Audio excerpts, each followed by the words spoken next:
one of mine and you're done. They show no love for the queen. Why you hating on me? Is it cause I'm free and I got Malcolm X in my jeans? I got dreams like King Luther, shed blood like Kusa. You ain't here for my people, I ain't got nothing to say to ya. I want all the smoke like hookah. Talking reparations, America won't be great until they give us compensation. I'm like, I'm the hottest right now. I see a bunch of lames out here trying to jock on my style. They be doing too much.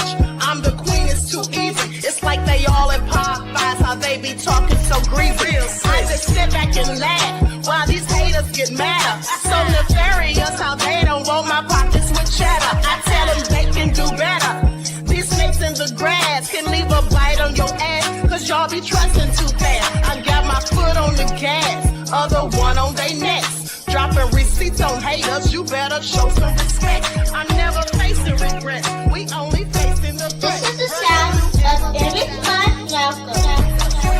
It's a cut on the gas, other one on their necks. Dropping receipts on haters, you better show some respect. I'm never facing regrets, we only facing the threat. Running through every challenge like a relay, break no sweat. It's a cold game, so I got that blanket with me. Now that my people awaken, ain't no going to sleep. I do not play by my piece, this time I'm playing for keeps. You talking straight, but when I see you like them ends, we gon' meet.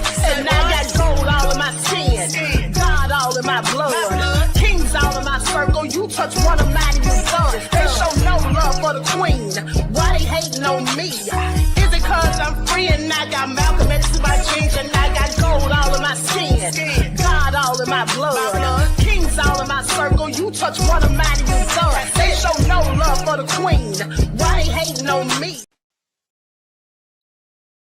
All right.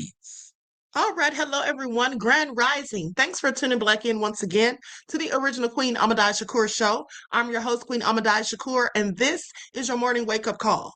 So as you're coming in, please feel free to go ahead and subscribe to the channel if you haven't done so already. Be sure to click that notification bell and click the word all so you're notified each time the Queen Goddess goes live.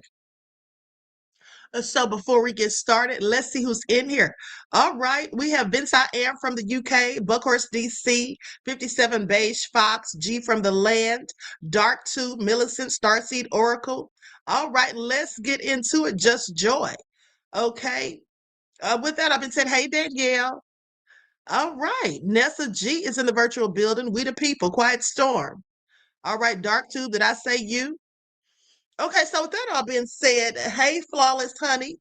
All right. So shout out to all of my loyal royals, everyone tuned into the Queen. I see you, Desmond. I see you, Trisha. Okay, and a big shout out to my moderators because y'all know they be putting in work. Now, before we get started, let's have a brief word from my sponsor at 12 Tribes. Don't forget to like and share, double check to make sure that you're still subscribed, especially if you have not been receiving the notifications. I see you, Aquarius Rising. All right, here we go. Do not buy 12 Tribes on Earth hair growth oil and hair magic elixir unless you want super healthy, gorgeous hair that grows. They have a whole line of amazing hair growth products, including hair growth leave-in conditioner spray, hair growth shampoo, hair growth spray, and hair growth butter. I'm starting to sense a theme here. They include quality natural ingredients. They smell amazing, and you can see the results for yourself. So if you're looking for healthy hair growth for your natural or relaxed hair, try 12 Tribes on Earth today.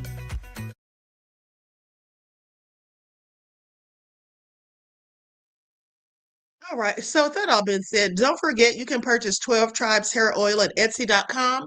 Just look for Lisa Crafts. You can also find it at Walmart.com. And don't forget that she sells beard oil as well. Okay, so let's get right into it because Trump is in China. All right, let's get into it. Now, hold on, where do I want to go to? Okay, let's go to this report from 23 minutes ago. Trump arrives in China for a high-stakes summit with Xi Jinping. And then we're going to talk about momentarily how it didn't go quite as planned, I'm sure. Okay, so let's get into it. Here we go. To tell us Happening now, President Trump has arrived in China. Air Force One landed just a short time ago. He's set to meet with Chinese President Xi Jinping with hopes of signing new trade deals. Eyewitness News reporter David Gonzalez joins us now here in studio to tell us how the war with Iran is now casting a shadow over this highly anticipated meeting. David. Hey, good morning. President Trump just landed in Beijing. As you can see behind us, things are getting ready as we speak for that highly anticipated meeting with China's president. On the table are a lot of issues that include the war in Iran, trade, technology, and artificial intelligence. Let's take a live look from Beijing. Air Force One touching down just about 10 minutes ago. As you can see in this live picture, everything is getting ready to welcome the president as he steps off of Air Force One. Earlier today on his Truth Social account, President Trump is calling this a gathering of the world's greatest businessmen and women. So who is traveling with the president? Big names include Elon Musk, founder of Tesla and SpaceX, Apple CEO Tim Cook, and the leaders of other companies like Nvidia, Boeing, and Goldman Sachs. The summit between the two world powers is set to focus on trade and AI, but the war in Iran may take center stage. China buys more oil from Iran than any other country. President Trump is expected to pressure China's President Xi Jinping into helping reopen the Strait of Hormuz. Well, I think number one, we're going to have a long talk about it. I think he's been relatively good, to be honest with you. You look at the blockade, no problem. They get a lot of their oil from that area. We've had no problem, and he's been a friend of mine. He's been somebody that we get along with. And I think you're going to see that good things are going to happen. Before leaving for China, President Trump said higher prices here will not influence negotiations. The president says his talks will focus on trade more than anything else. His goal is to sign deals with the superpower to buy more American food and aircrafts. And back out here live, you can see the president's motorcade has just arrived here in front of Air Force One. So the president is expected to deboard at any minute. And this is the first time an American president has visited China since 2017. So all eyes will be on what comes out of this high-stakes summit. Live in the studio, David Gonzalez, ABC 7 Eyewitness News. Okay. Now they're talking about a high-stakes summit, and I guess Trump thought that him showing up with Elon and the rest of those CEOs that he brought with him was going to somehow impress Xi Jinping. But sadly, that doesn't appear to be the case.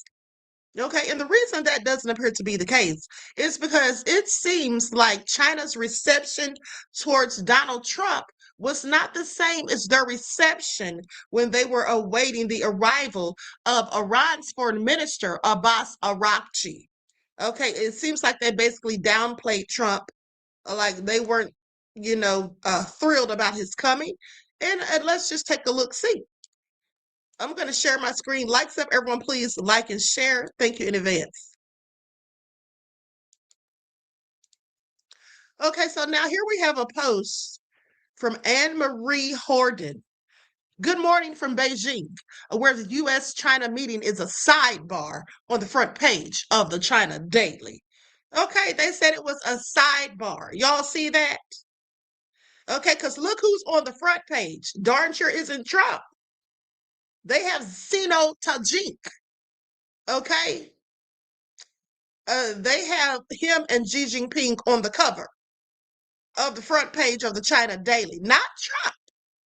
Now, I find this interesting because Trump just said that him and this man are friends. This man is not his friend. Okay. This is Trump's work. This is his co-worker, so to speak. Okay. That man views Trump as somebody that he deals with as need be. That's it. That's all. You think that man considers Trump a friend? Of course not. Anybody with sense wouldn't. Okay, and so there's that. They really pretty much downplayed him and put somebody else on the front page. Much to Trump's chagrin, I'm sure. Okay, but let's go to another clip.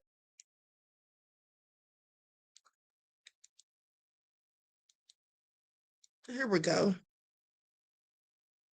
I guess Trump's not as important as he thought. Okay, now these are the CCTV and the Xinhua websites at the moment. Okay, what's interesting about it? There is not a single mention of the upcoming visit. Okay, that's Trump, mind you, the upcoming Trump visit to Beijing.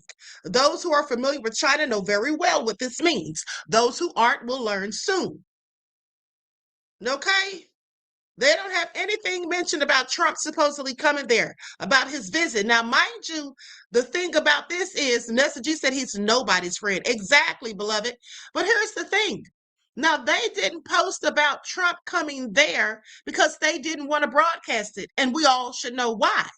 But at the end of the day, it was all over the media here. That's been the talk of the town, that Trump was going to visit China. We've been talking about it for at least 2 or 3 weeks.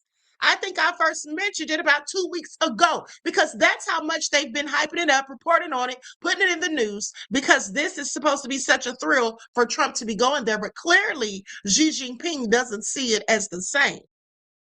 And let's not forget how they've also spoken against the war, this illegal war, mind you, that Trump has entered into.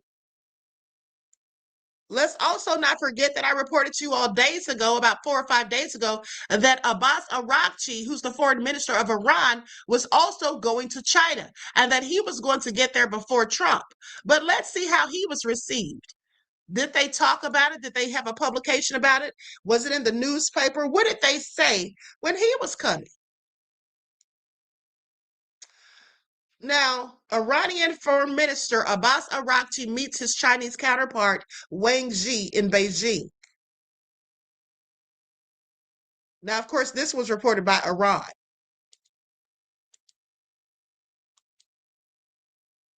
But nonetheless,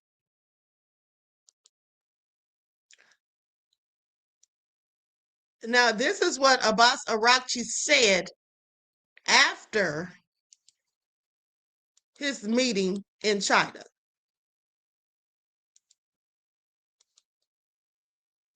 He said, I held constructive talks in Beijing with Chinese Foreign Minister Wang Yi. Both sides reaffirmed Iran's right to safeguard national sovereignty and national dignity. The Iranian side appreciates the 4-point proposal put forward by the Chinese side on upholding and promoting regional peace and stability. The Iranian side trusts the Chinese side and expects the Chinese side to continue playing a positive role in promoting peace and stopping war, and supports the establishment of a new post-war regional architecture that can coordinate development and security. So it sounds like they had a pretty good meeting. Now, let's go to what China's foreign minister had to say. Likes up, everyone, please like and share. Okay, meeting of the foreign ministers of Iran and China in Beijing. Wang Yi said the war of the United States and is not real against Iran is illegitimate. Establishing a complete ceasefire is an essential matter. Okay, so we already see whose side China is on. Okay, their foreign minister said the war against Iran with the United States and is not real is illegitimate. Basically, it's illegal. All right. Araghchi says China is Iran's close friend. Under current conditions, cooperation between the two countries will be stronger than in the past. Okay, so how does Trump feel about that? While he's sitting there acting as though Xi Jinping and him are such good friends. Okay, please pay attention. At the end of the day, absolutely not. He is not Trump's friend. Now, let's go to this clip where they say they put Trump on notice. And the thing is this. They had pictures and everything and announcements and all of that about Abbas Araghchi coming there, but no mention of Trump. Okay, and because likely they were embarrassed, and who wouldn't be? Who wants to meet with Trump publicly to talk to him about anything where the whole world's laughing at him and knows that he's woefully incompetent and that his entire administration is as well? Not to mention that he's caused this global crisis, okay, because the Strait of Hormuz has been closed thanks to him and this illegal, illegitimate proxy war, okay? So nobody has respect for him at this point. And quite frankly, I'm sure he was humiliated because we know that what Trump can't stand is for anyone to criticize him or not bow down and kiss his boots. And when he gets downplayed, and just think about how he's been gloating, how he's been going around bragging about his trip to China, how he piled up all the CEOs he could muster, thinking that's going to seal the deal and make it all so spectacular. He got all them ready to go, and he's been bragging about it and talking about how him and Xi Jinping are such good friends, only for him to be downplayed upon arrival. Nobody was bragging about him coming. No one even spoke a word of it. Okay, so please pay attention. Now let's go to this next clip. China traps Trump. Red alert before crucial meeting with Xi Jinping as Beijing sets tough terms. Okay, this is a report from the Times of India. Let's get into it.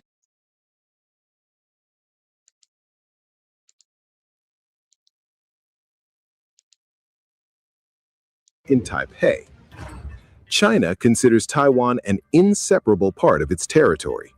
Any foreign military support for Taipei is viewed by Beijing as an interference and a direct provocation. Chinese President Xi Jinping has made his position clear before. If necessary, China will take Taiwan by force. Xi has also previously told Trump that Taiwan remains the most sensitive and critical issue in U.S.-China relations.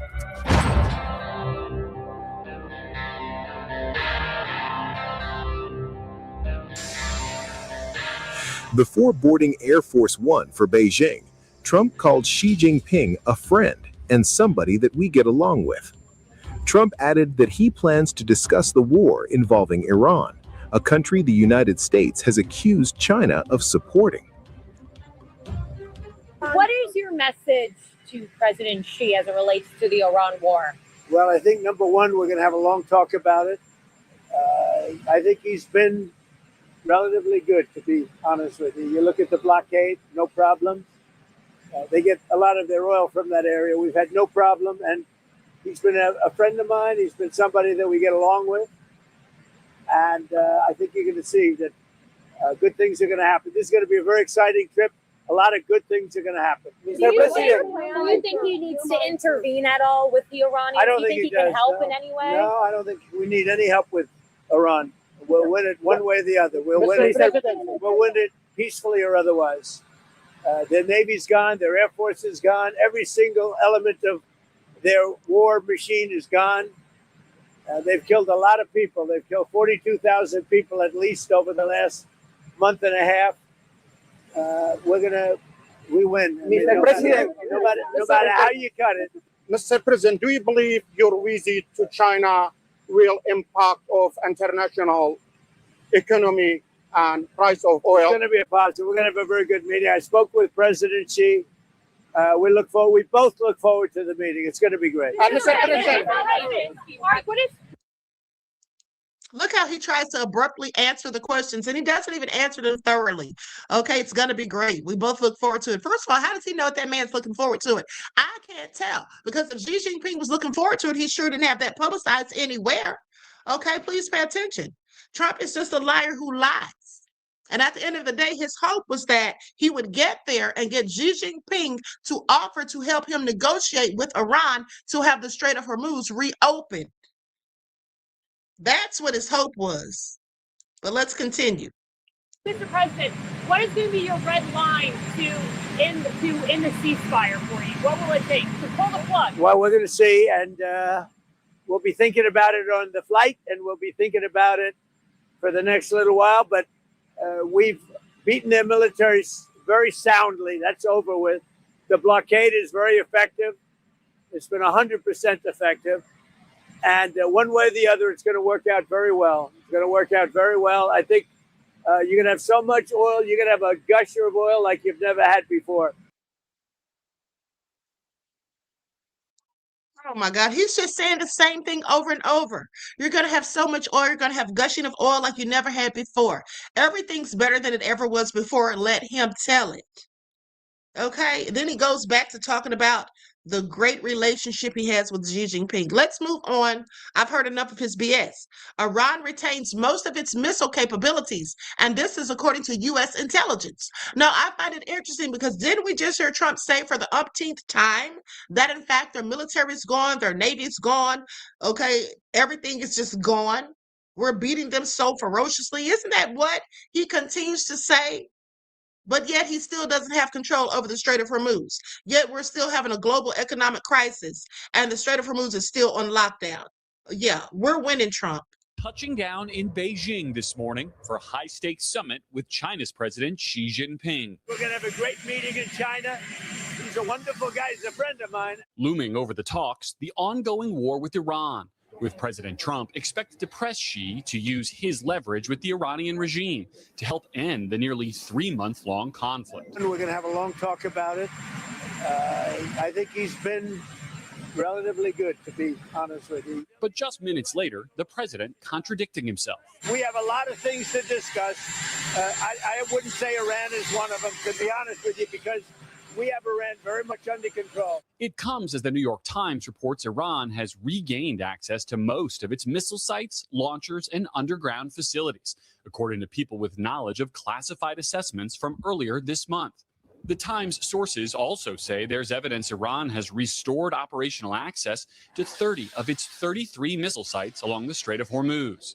President Trump posting that stories about Iran's military doing well are, quote, false and even preposterous, with the vital waterways closure sending energy costs soaring globally, including here in the U.S., where Americans are increasingly feeling the pinch. Inflation surging to 3.8%, its highest level in 3 years, and the average gallon of gas now $4.51. Grocery prices also making their biggest one-month jump in 4 years.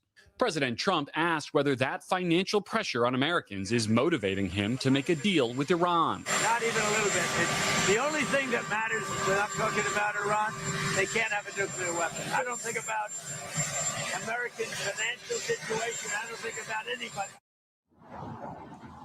Now, the agenda for this week's summit will span the globe from Iran to Taiwan, soybeans to AI. But at its heart, this is a sales meeting for President Trump. He's bringing that delegation, which overnight added the CEO of NVIDIA, the world's most valuable company. The president posting en route that his first ask to President Xi will be to, quote, open up China's markets. That's something Western leaders have been asking of China for more than 200 years. Savannah? Right, Garrett, thank you very much. First of all, notice how Trump just contradicted himself as the reporter suggested. Okay? He was talking about how they're going to talk about Iran, how he's going to try to get them to negotiate, okay, to get them to come to an agreement so the war can end. But then he turns around and says, we're going to talk about plenty of things, but we're not going to talk about Iran. We don't need any help with that. But you do need help. You literally said that you need Xi Jinping to help negotiate a peace deal. You see how Trump just wings it and says whatever? That's right. Leonard said a total contradiction. That's because he's lying. He's always lying. The truth is not in him ever. Okay. And then also, we have to just really think about his mental capabilities. Because he said something the other day that was so ridiculous, and I don't even think that he noticed what he said. Hold on, let me see if I can find that clip. Lights up, everyone, please. Like and share. Thank you in advance. Here it is right here. Now, you all listen to what he said.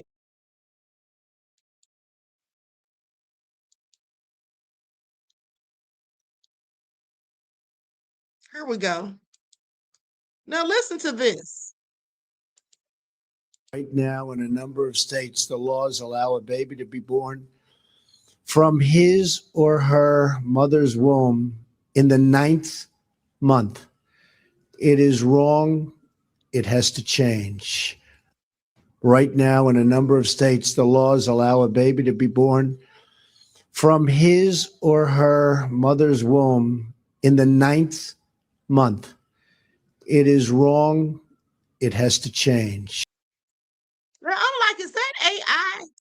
Because what is he even talking about? So he's saying the law allows a baby to be born from his mother, his or her mother, in the 9th month, and it's wrong and has to change.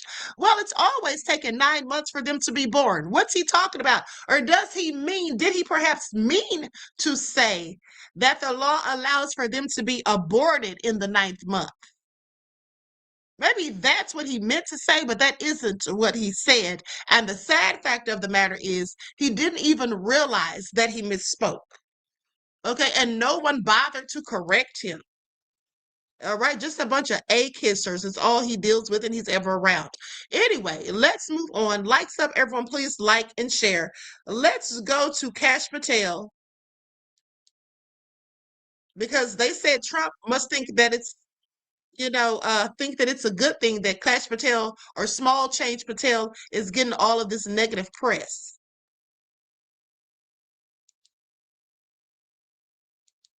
Here we go. FBI Director Kash Patel, the top federal investigator and domestic intelligence chief in the country, is facing a massive and growing list of scandals about his alleged alcohol abuse, absenteeism, paranoid abuses of power on the job. It's an incredibly embarrassing look for the Trump administration and a genuine threat to American security. But Trump doesn't seem to care about any of that, as long as it puts his administration in the spotlight. FBI Director Kash Patel, does he get enough publicity? If you could get a little more publicity, it would be very... It's almost like he's happy his FBI director is mired in scandal. All press is not good press, I don't think, there, Mr. Trump. Now, today, Kash Patel was on Capitol Hill facing questions from lawmakers about his various scandals, and Senator Chris Van Hollen pressed him on the reporting about Patel's alleged drinking habits. I cannot imagine ever having to worry about former FBI directors Wray or Mueller spending multiple weekends drinking heavily at the Poodle Room in Las Vegas. So there have been no occasions during your tenure when FBI personnel were unable to promptly reach you. Absolutely not. You can ask my entire workforce. They hear from me at every single hour of the day. It's been written and documented. You are literally saying it. No, I'm saying that these are reports, Director Patel. No, and unlike your baseless reports, the only person that was slinging margaritas in El Salvador on the taxpayer dollar with a convicted gangbanging rapist was you. In your response to me earlier, where you had a little bit. Now, when he said that, when he made that statement and said the only one that was slinging the drinks with a convicted gang-banging rapist was you, I would have asked him, how did you find out that I was hanging with Trump? Okay, that's what I would have said. I'd have been like, how'd you find out I was hanging with Trump? Who told you about it? Because clearly that's who he sounded like he described, in my opinion. But let's continue. Of a blow-up, you made a couple provably false statements. So did you. Do you know, Mr. Director, that it is a crime to lie to Congress? Do you know that? I do not lie to Congress. Okay.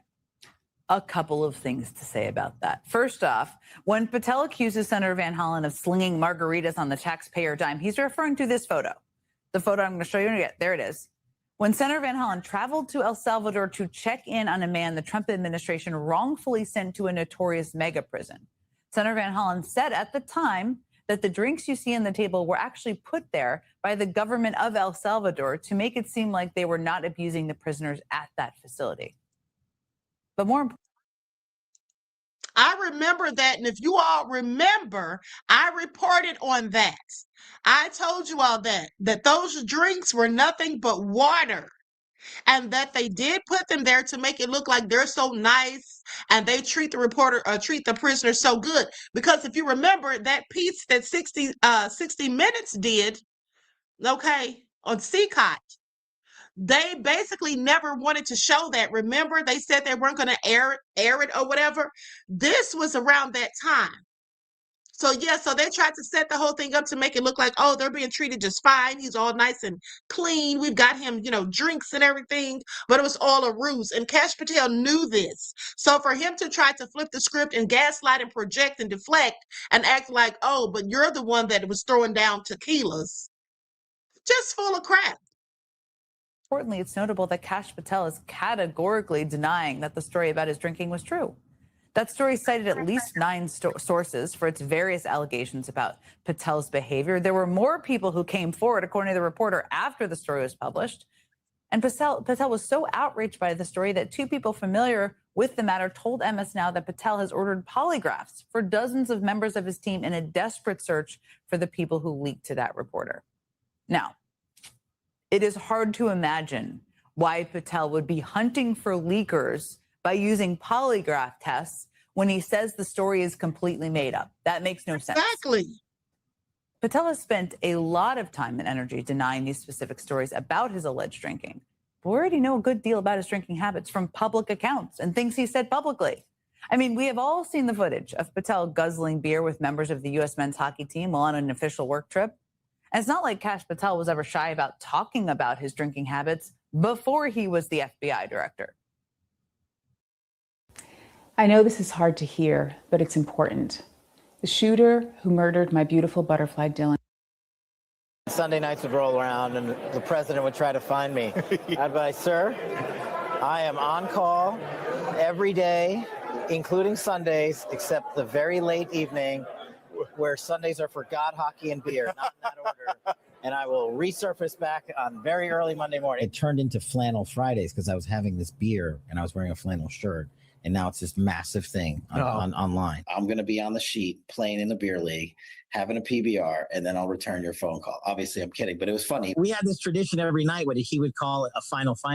So we'd have dinner and then we'd go somewhere and have like a final drink. Everybody should have a beer or 3. Now he is telling on himself. Okay, Terry Hinton said a drunkard. Yes, absolutely. So he can deny the allegations all he wants, but multiple people who've worked with him have come out and said these things. And here we have the proof of him saying these things himself. Okay, at the end of the day, he is absolutely a lush, in my opinion. It's gonna be pretty lit. I might have some special apparel. We're gonna throw down. There's gonna be bourbon. There's gonna be sparklers. We ended up in northern Italy and we were slamming Negronis at our last night. And I was like, Devin, I need a subpoena. I went to Devin and I told him that in the morning. He goes, dude, if you're gonna start drinking at 9 a.m., get out of my office. Can I be the first one to say that if I ever go before Senate confirmation, they're gonna call me an alcoholic? His words, not my words. Okay. I mean, the guy had enough foresight to joke that he might one day face questions about his drinking. But now that he is actually in a big, important government job, he's very clearly outraged by those very questions from the Senate. And these are things that he himself admitted to. So why is he mad? Okay, why is he mad? Kash Patel's tenure as FBI director has been one embarrassing scandal after another from the very beginning.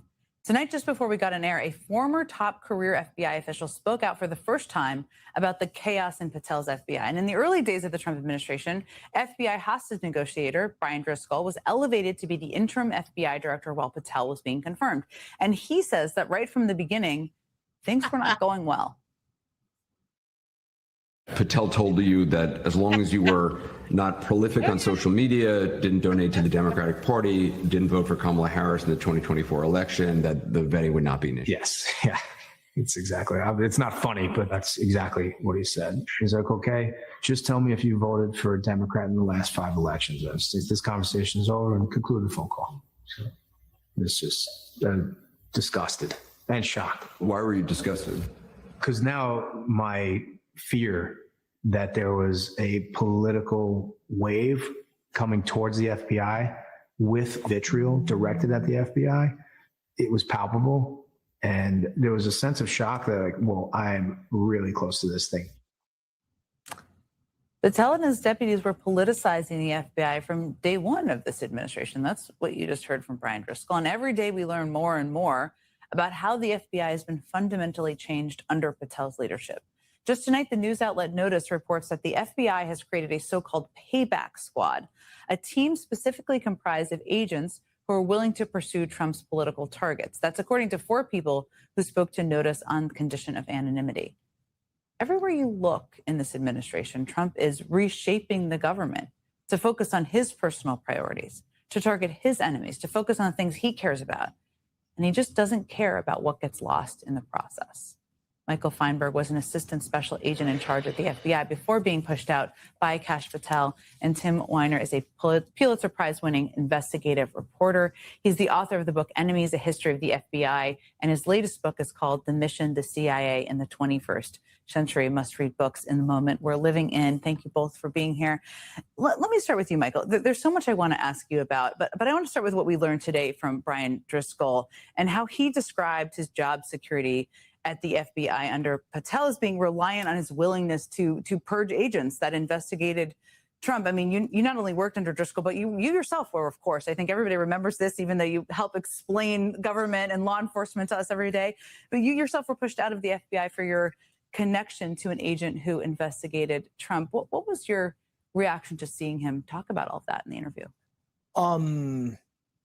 This is going to sound a little weird. I'm glad to see it finally coming out in the open because we all called him Driz. What Driz said in that interview was something we all knew, not just intuitively, but from the very profligate rumor mill that goes on at the Hoover Building in the FBI's field offices. It was no big secret that there were going to be political litmus tests for everyone.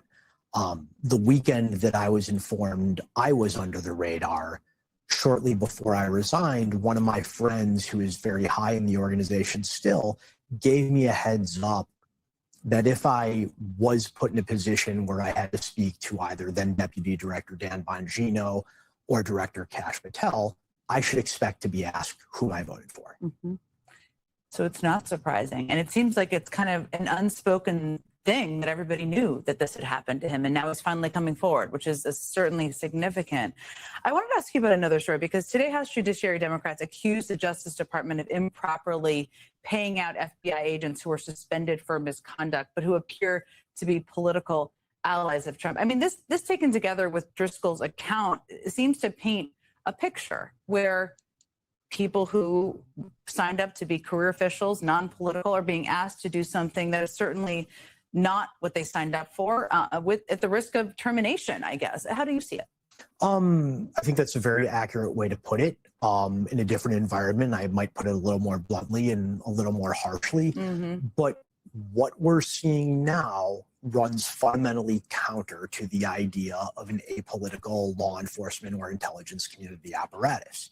And it's worth noting, many of the agents who have now received settlements or been reinstated, when they were forced out to begin with, I believe a number of them received funding from a foundation run by Kash Patel himself when he was outside of government. It's like bribery. It's certainly some form of corruption, I think.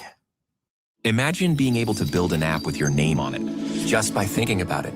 Meet Base 44. Let me bring Tim into this conversation. And Tim, another part of Driscoll's interview that stuck out to me was when he said that Patel told him, quote, the FBI tried to put the president in jail and he hasn't forgotten it. I mean, it's a very straightforward way of kind of calling out this obsession, I should call it. In your view, does that fundamental disdain for the institution itself explain why he doesn't seem to care if the integrity or effectiveness of the FBI is being jeopardized under Patel? You know, Jen, back in 2020, in the first Trump administration, Trump's Attorney General Bill Barr, who's not a woke snowflake, said that the idea of putting Kash Patel in charge of the FBI, which was a very live idea back then, was the height of insanity, that it would happen over his dead body. Things haven't improved very much. When Patel is a conspiracy theorist, he is conducting, an ideological purge at the FBI. He has decimated the ranks of national security, intelligence, counterintelligence, counterespionage people, and we're at war. And we're at war with Iran, which has had terrorist proxies running around the world since the 1980s. Not an opportune time to take out the Iran squad, as Patel did. All of this in the name of retribution. All of this in the name of payback for investigating the crimes of Donald Trump.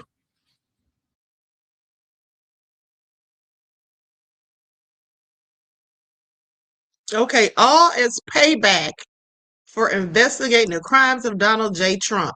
And this is exactly what it's all about. But, you know, Kamala did say that he was going to use everything that he could at his disposal, including the FBI and the DOJ, to get back at his political enemies. And that's exactly what he's done. And even in cases when they couldn't prove that there was a case to be prosecuted, he still grasped at straws and sent Bondi, aka Blondie, right back in there to try to have the charges filed again. Just ridiculous. Okay, just absolutely ridiculous. Trump is something else. Now, with that being said, let's go to Colonel McGregor, just to hear a couple of minutes of what he has to say about this whole thing. He says Iran was severely attacked, U.S. and is not real, suffering a devastating defeat. Okay, so with that all being said, this is about from 2 hours ago. We're going to listen to about 5 minutes of this, and then we're going to move on to talk about this Tasha K situation, okay, because more information has come to light. Likes up, everyone, please like and share. Thank you in advance.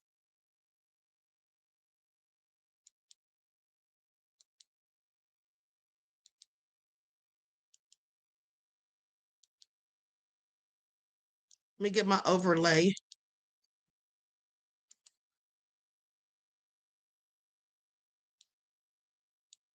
But you mentioned Secretary Hegseth's boss. Yesterday, he also made some statements that indicate that we are moving away from trying to find a negotiated settlement and back towards.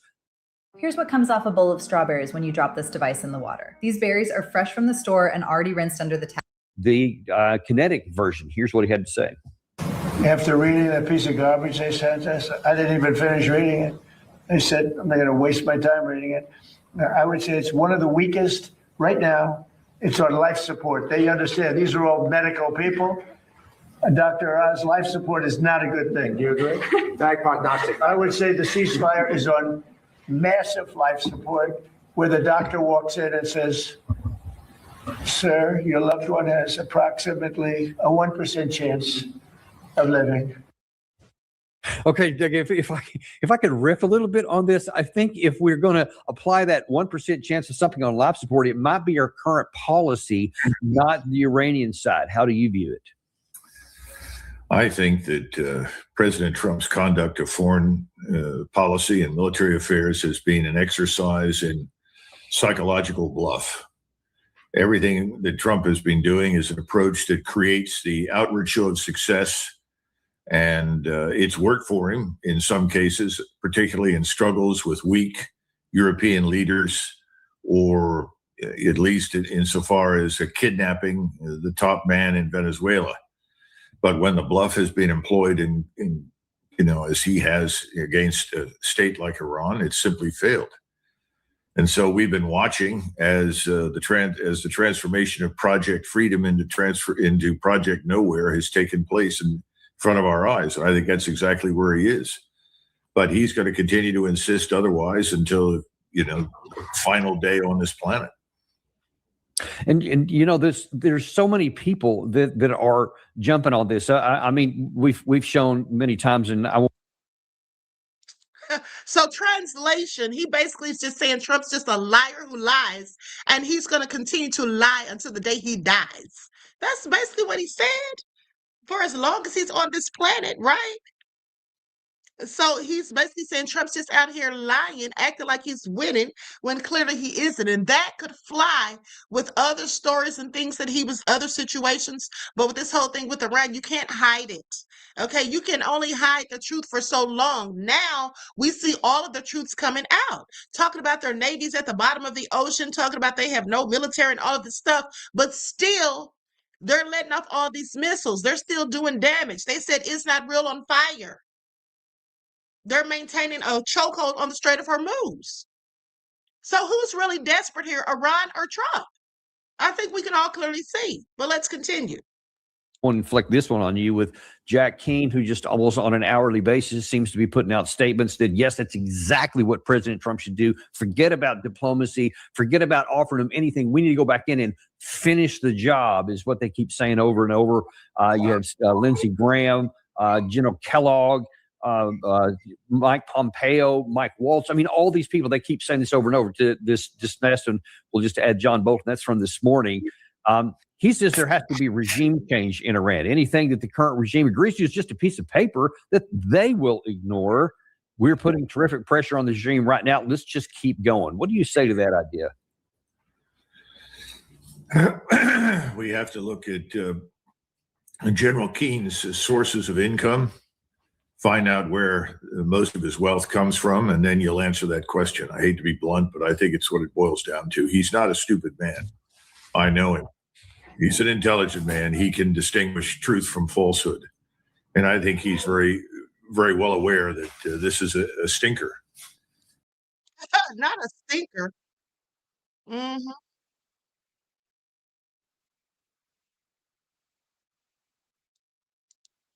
He said Trump's lost his initiative and all of that and his esteem in the Persian Gulf. I absolutely agree. Trump's just lying and everybody has found out about the lies at this point and nobody's buying it. So, and Iran keeps continuously calling his bluff. Okay, above all that drama, said Al Jazeera reported that sailors in the U.S. fleet are going hungry. You know, they still are not being able to get their food and rations. That's absolutely crazy.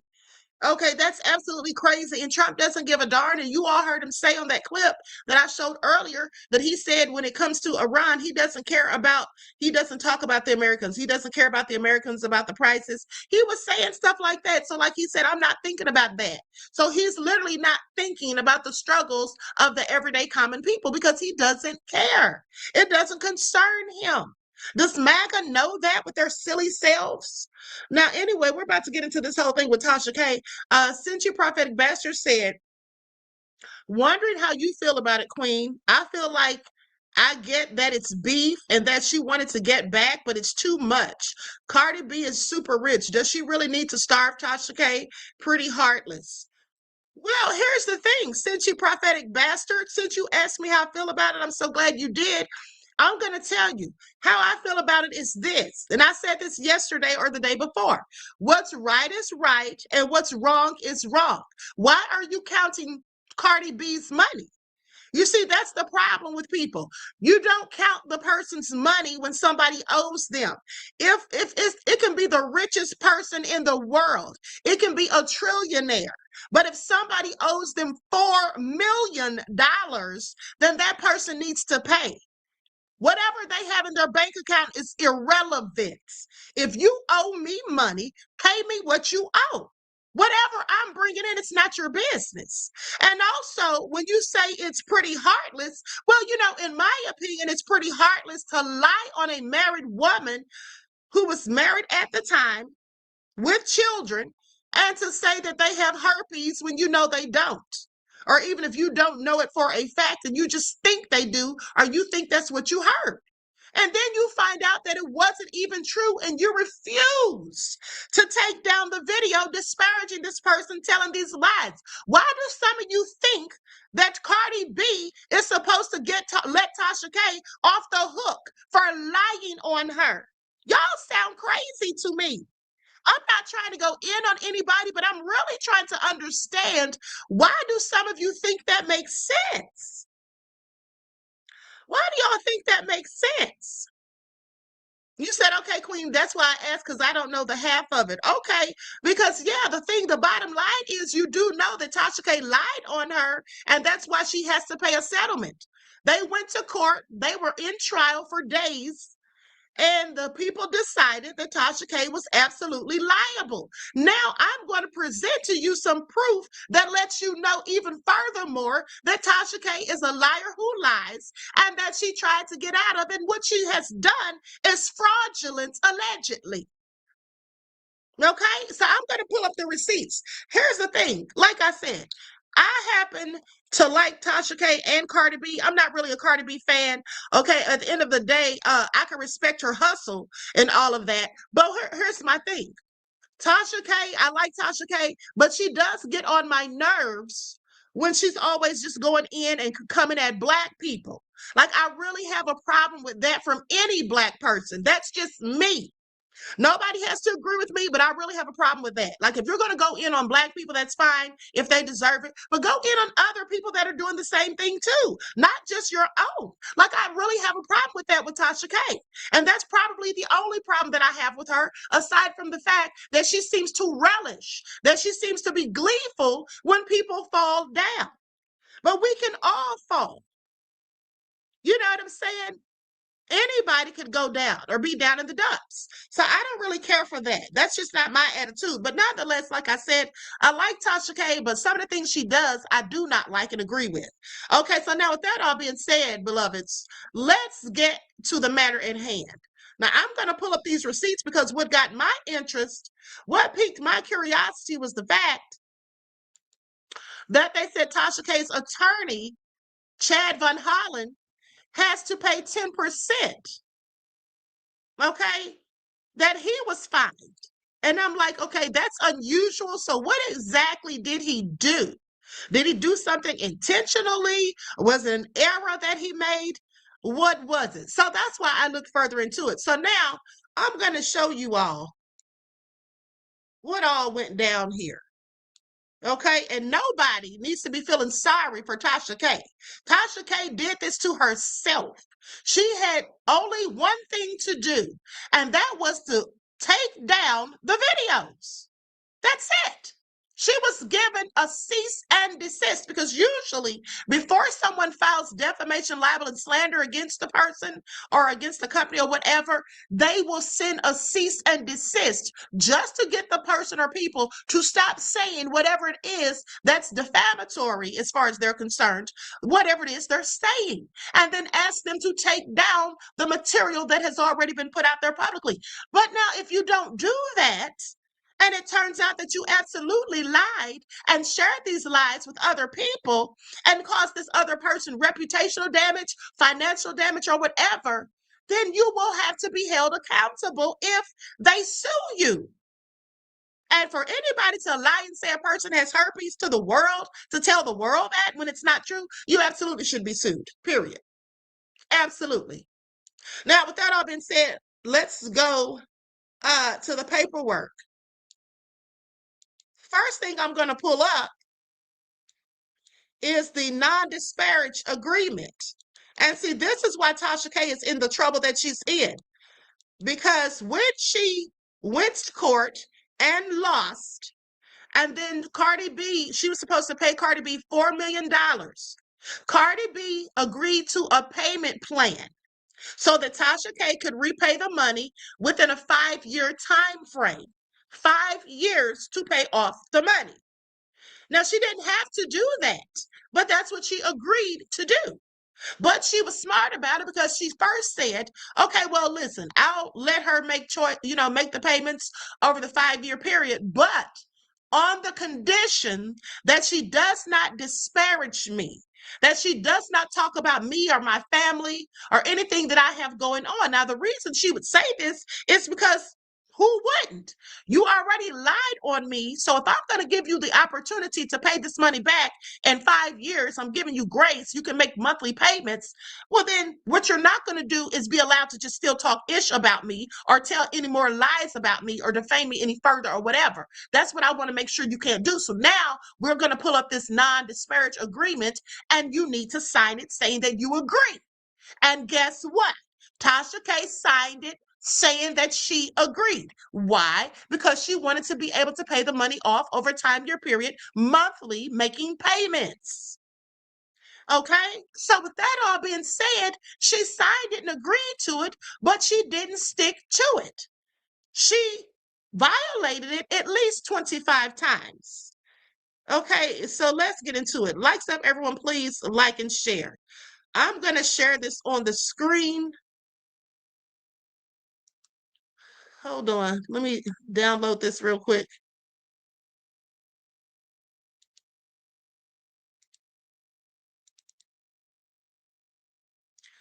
Okay, now I'm going to share my screen.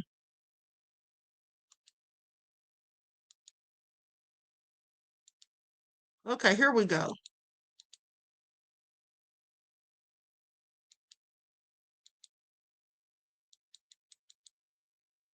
Now, this is the non-disparage agreement. Now, let's get into what it says.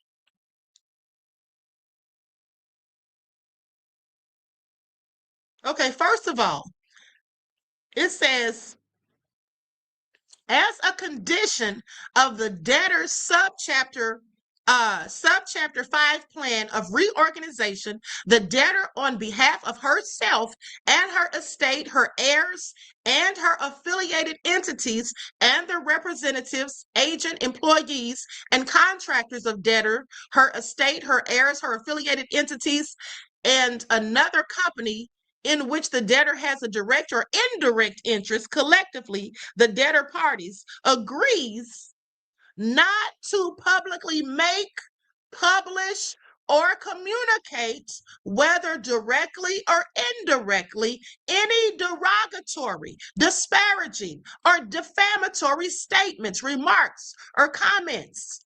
A prohibited comment about Ms. Almanzar, which is Cardi B, about Ms. Almanzar, her family members, including without limitation her children born prior to or after the petition date, husband, siblings, parents, step-parents, grandparents, aunts, uncles, nieces, nephews, and cousins, including any cousins more removed than second cousins, and or any and all entities owned or controlled by Miss Almanzar, collectively the Almanzar parties, in any public forum or medium, including but not limited to social media accounts, websites, blogs, or other communication channels, and including but not limited to those owned or controlled fully or partially by the debtor parties and or by Chekna Kibi, that's her husband, and or by Yeelan Entertainment LLC, that's a business they own, and further including but not limited to Unwind Tasha K, the Wine Cellar Podcast, or Tasha K Live. Now, Tasha K agreed to this. Okay, she agreed to every bit of it. Now, the debtor shall ensure that no content related to Miss Almanzar and or her family, whether explicit or implicitly, will be published or disseminated on any of the debtor's social media accounts, websites, blogs, or other online communication channels, including without limitation, Unwind Tasha K, the Tasha K, or the Wine Cellar Podcast, or Tasha K Live. Okay, y'all see that? So that's basically what she agreed to. Here it is right here. Okay? Any of the Almanzar parties not known to be related to Almanzar by the debtor and or by the general public shall be referred to herein as unidentified Almanzar party. These are people that Tasha K may not know were related to Cardi, that the public doesn't know. To the extent a prohibited comment is made with respect to an unidentified Almanzar party, Almanzar, or any person acting on her behalf shall give written notice to the debtor and her counsel, Chad Van Horn, via email. So basically saying that she was not supposed to say anything about anybody that Cardi B is related to, or that's related to Cardi B. And if she didn't know, and then she accidentally said something about somebody Cardi B was attached to, and she didn't know it, well, then as soon as they find out and they make her aware of it, now she can no longer say anything about those people either. Are y'all getting that part? Are y'all understanding? I'm trying to say this like so you don't get confused. Okay, so basically that was the agreement. Now, as I said, she went against this agreement because she basically talked about Offset, his gambling. She talked about the time he got shot, I do believe. She talked about Stefan Diggs. Now, even though Stefan Diggs isn't mentioned, he's not literally a family member by blood, but he is somebody who's dealing with her at the time and also had a child with her. So I would think that would include him as well. So she violated the agreement. That's the bottom line. And that's what upset Cardi B, because Cardi's probably thinking, listen, I already allowed you, to make payments, trying to give you, make it easier for you, but then you still are talking ish. So now I'm ticked off. And who wouldn't be? Okay, so now let's go to this next document, because this is the document that talks about the evidentiary hearing. Likes up, everyone, please like and share. Thank you in advance.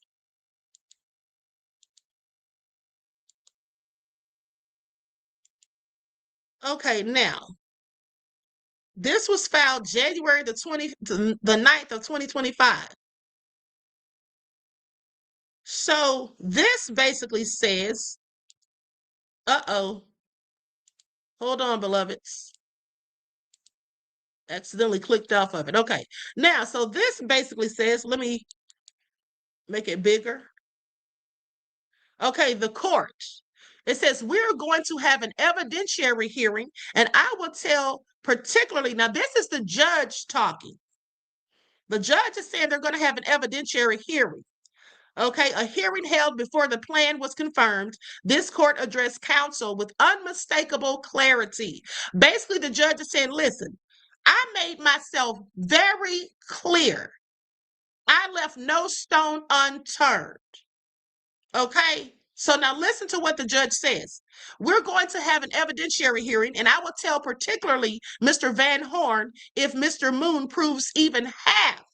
Even half. Now, Mr. Moon is Cardi's attorney. So the judge is saying, listen here, if Mr. Van Horn, or I'm telling Mr. Van Horn, that's Tasha's lawyer, that if Mr. Moon, Cardi's lawyer, proves even half of what he alleged, no, 10%, the case isn't being confirmed and it's being dismissed. That's what he told her. If her lawyer can even prove 10% of what he's accusing you of, then this case can be dismissed. I mean, it's really, Mr. Van Horn, you hit the nail on the head. It's going to come down to credibility because the allegations are damning, okay? And if he proves even a fraction of them, the case is over, okay? But I think we need evidence. But I hope your client hears me loud and clear. There's a lot he's alleged. He does not have to prove all of it. He can prove a handful of bad acts, misstatements, statements under oath that prove not to be true. That's called perjury, in case you missed it. Failure to have real projections, any host of things, you know. And Mr. Van Horn, you can read 1129A just like I can, and you see what you need to prove, and you miss any one of them, you lose. And Mr. Moon's arguments, if he can prove any of this, and he suggests that he has the evidence and it's in his motion, so it would be on you to convince me that that's not the facts. If he's going to win, and this is going to be case over. So I don't know what else to say. That's what the judge said, honey. Are y'all listening? Because the judge sounds like he was fed up with the BS. Now down here it says, debtor and counsel, the highlighted part. Debtor and her counsel heard those words. She then accepted the non-disparagement clause to preserve the case. So she agreed to all of the terms and conditions. She cannot now, through a contempt response, attempt to rewrite the obligation she knowingly and voluntarily accepted to avoid her case being dismissed. So now you already signed this, Miss Kibi. You don't get to come back now in the 11th hour and say, oh, no, wait a minute, hold on, please. Okay, you don't get to do that. So that's what the judge said. All right. So now what does that mean? Well, y'all heard it, that they better not be able to prove any of the things that Cardi B's attorney, Mr. Moon, was alleging. That's what they better not be able to do, or else her case can be dismissed. And, you know, then she could be charged with, that could be perjury, that could be fraud, because if you're lying about the earnings and all of that in bankruptcy court, that's considered fraud. Bankruptcy fraud, to be exact.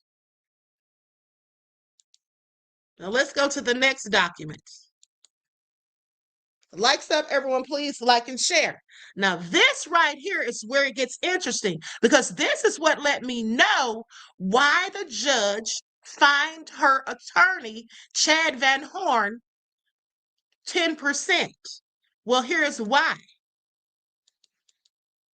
Because you know how when you have cases to refer to, cases that set a precedent, or cases that you want to look back on to compare to a case you're currently working on, that's what her attorney did.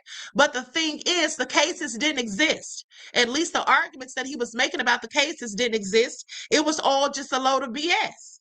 Debtor's response submits a fabricated, now y'all listen, because her lawyer lied.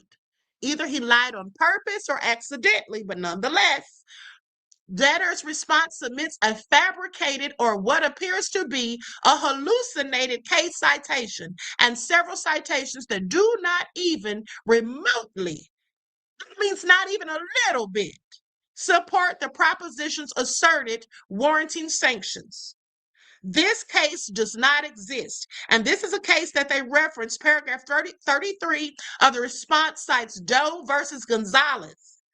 When you look up this case, it says it doesn't exist. Counsel for Ms. Almanzar has conducted an exhaustive search of published and unpublished 11th Circuit opinions through Westlaw, the official 11th Circuit database, and available electronic research tools. No decision captioned Doe versus Gonzalez exists at that citation or under any variation of that case in the 11th Circuit Court or Circuit Reporter. So basically, that's a made-up case. It doesn't even exist. So this is why the lawyer has to pay the lawyer's fees for Cardi's attorney, 10%. The reason being is because you just heard what the judge said, that this attorney, Mr. Moon, did an exhaustive search. That means he was likely looking for hours trying to find this case that doesn't even exist. And that's not the only case. There were several other cases, which we're not even going to get into because I don't want to waste time. But the bottom line is several of the cases that Mr. Van Horn referenced in comparison to Tasha's case and talking about how the cases turned out, trying to imply that that's how her case should also turn out. Well, that didn't even exist. Okay, it never happened. Right? Bad arguments. Okay, please pay attention. So with that all being said, that's why he was in trouble. Because I was like, first of all, why is her attorney in so much trouble that he's paying fines? And that could cause him problems later too. Okay, that could cause him problems later too. Like when he's trying to get his insurance renewed. Okay, because lawyers have to have malpractice insurance just like doctors do. Okay, so let's go to the next document. Likes up, everyone, please like and share.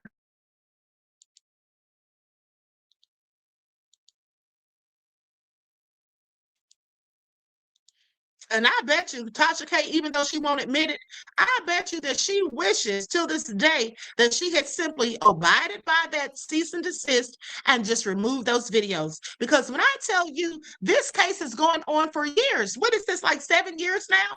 Because it started in 2018. And then here's the thing. This whole thing is just putting all of her business out there on Front Street. Like, I literally have copies of her bank statements. Like, this puts all of her stuff out there for the public to see. So this definitely, she should have just taken down the videos. She should have just taken down the videos at the end of the day. That was just a bad move on her part, as far as I'm concerned. Now, let's go to this document right here, because this is another one that referenced cases that didn't even exist as well. Okay, McGregor versus Cherico from 2000, 11th Circuit in 2000, is cited for the quote proposition that an order is not enforceable through contempt if it fails to be sufficiently clear and definite. Now, that quoted language does not even appear in the case of McGregor. Okay, so now you have an actual case that does exist, but the language that her attorney used to talk about the case did not even appear in the case. So more lies or misinformation, whatever you want to call it, whether it was done accidentally, in error, or on purpose, the judge was not falling for it. The case involves whether a non-participating spouse was covered by an order directed at active business participants, a fundamentally different question from whether a clearly worded disparagement clause covers the conduct at issue. More significantly, McGregor affirmed broad district court discretion in fashioning compensatory contempt sanctions, including disgorgement of profits, directly supporting Ms. Alamanzar's requested relief.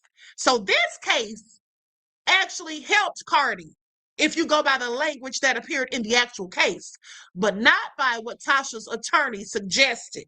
Okay, so that's clearly a load of BS as well. And that's, again, why her attorney, now either her attorney's not that smart, which I don't think that's the case. I think that possibly her attorney was just like in a rush. I mean, doing exhaustive research to find these cases and all of that, just didn't do a good job. Or actually, let me take that back, because it was Cardi's attorney, Mr. Moon, who actually did the exhaustive research, not Tasha's. So with that all being said, Tasha K's attorney, I don't know why he came up with these cases that don't even have the same situation as the case between Tasha and Cardi. Like I said, maybe he unintentionally did it. Maybe it was a mistake or whatever. He overlooked something. Maybe he had the paralegal do it. I don't know. But nevertheless, it was bad information. And that should have been more thoroughly checked out before heading to court. And here's the thing. Tasha's attorney admitted to his mistake. He didn't deny it. He actually admitted that he effed up. Okay? He absolutely admitted to it. So let me pull up this documents. Okay, likes up, everyone, please like and share. Here we go.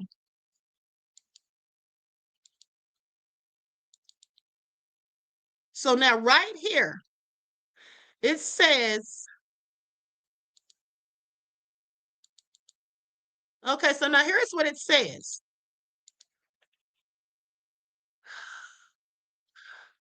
For the proposition that an order is not enforceable through contempt, hold on.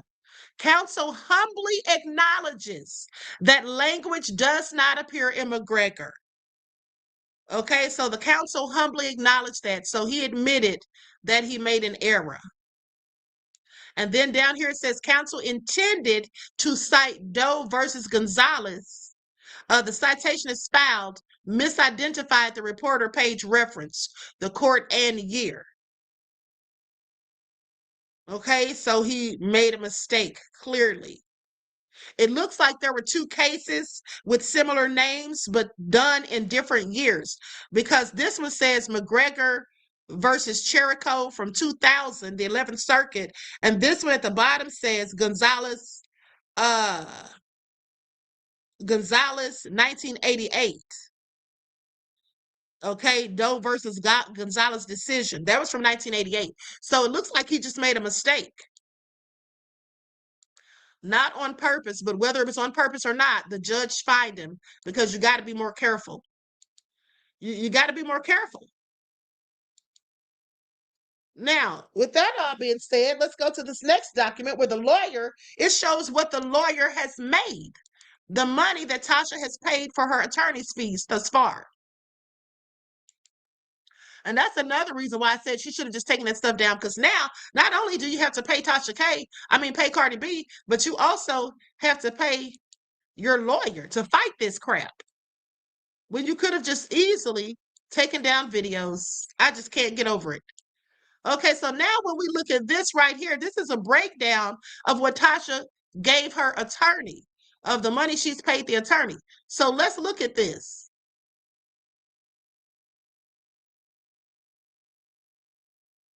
Okay, look at this right here. Okay, total cash disbursements, $241,000. All right. Now, that being said, this is what Tasha K made. This is the money that she made. altogether like $241,000, if I'm not mistaken. Okay, for the current quarter, because remember days ago when I reported on this, I told you all that Tasha K basically has to report her finances to Cardi B and her attorney quarterly. Okay, because obviously that's how she makes her payments, quarterly, I guess. But nonetheless, and that's also if when they decide if she needs to pay more money, okay, than what's been agreed to, because it's supposed to increase over the 5-year period. Her payments are supposed to increase as her income and earnings increase over the 5-year period. So now it's showing that for the current quarter, this is what she's claiming to have made, $241,000 and a little bit more. But then she paid, this is what she paid for her attorney. Okay, so she's supposed to pay the lead counsel $107,000, okay, and some change.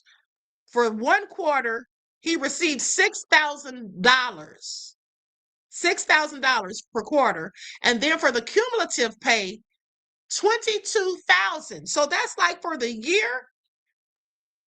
So the lawyer only got $22,000 for a year of work. Y'all see that? So I find that very interesting because maybe that's why there was errors. Maybe he had an assistant or somebody, a paralegal or whatever, doing that work. Because surely he doesn't have time to be doing all of this if he's only getting paid $22,000 a year from this case. Okay, so and that's kind of crazy because her bankruptcy is in the millions. So I would have expected that he would have made more money off of her than this, than even this 100,000 altogether in total, because usually they want like a huge retainer in all of that. But according to this document, it doesn't show that she paid a retainer. And for a $4 million judgment or bankruptcy claim, I would think that, like I said, she would have to pay a huge retainer.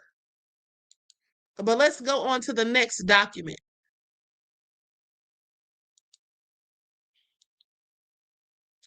Likes up, everyone, please like and share. Thank you in advance.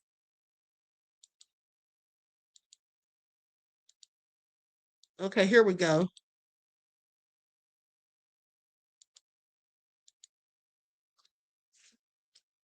That's right. Somebody in the chat said he wasn't getting paid much. Sheila said it right. He wasn't. And then on top of that, the judge fined him 10%. So it looks like he's losing money. Okay, please pay attention. Now, with that all being said, let's look at this document here because this is the post-confirmation report. Okay, now, quarterly ending date, March 31st of 2026. Okay, and then the petition date, May 25th of 2023. Now let's see what we have here. Okay, Latasha Transrena Kibi. I'm trying to figure out what exactly is this showing.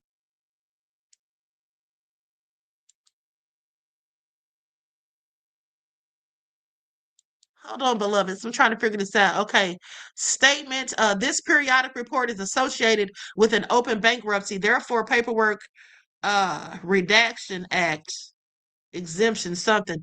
Okay, so apparently this is just a report. It says reorganized debtor. The post-confirmation report relates to the reorganized debtor. Okay, so this is just basically something pertaining to the Chapter 11 that she filed. Not much to see on here. Okay, let's move on.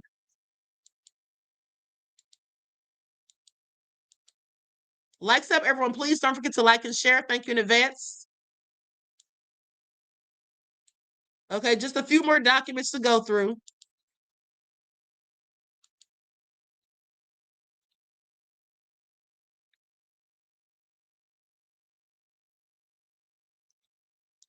Okay, here we go.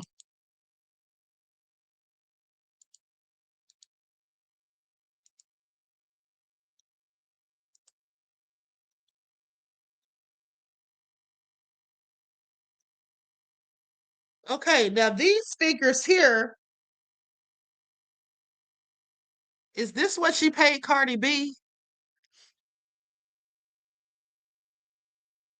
Administrative claims.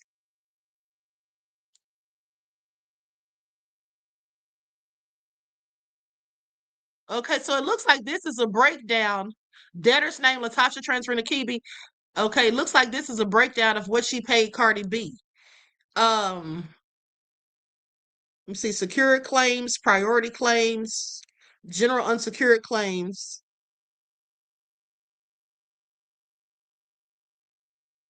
No, this is still her lawyer stuff. Yeah, this is still what she paid the lawyer, first of all. Okay, the $22,000, which is like 20% of the claim. And then these other numbers must be what she was paying to Cardi B. Now, I don't even think that's what that is, because she was paying Cardi B, if I'm not mistaken, I think she was paying Cardi like $20,000. Yeah, okay, this is what she was paying. Hold on. I think that is what she was paying Cardi B. Because if I'm not mistaken, she was paying Cardi like more than $15,000, more than $15,000 per month, like 20-something thousand a month, if I'm not mistaken.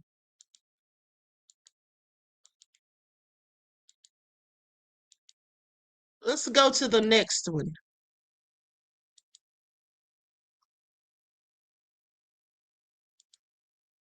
Okay, here we go. Likes up, everyone. Please don't forget to like and share.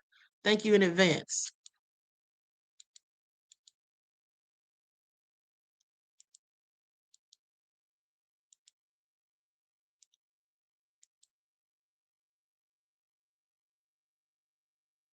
Okay, now, with this is a breakdown of Tasha's money.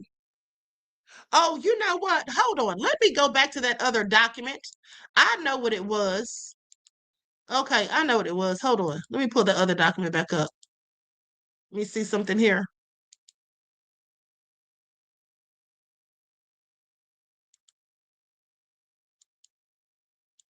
Hold on, beloveds.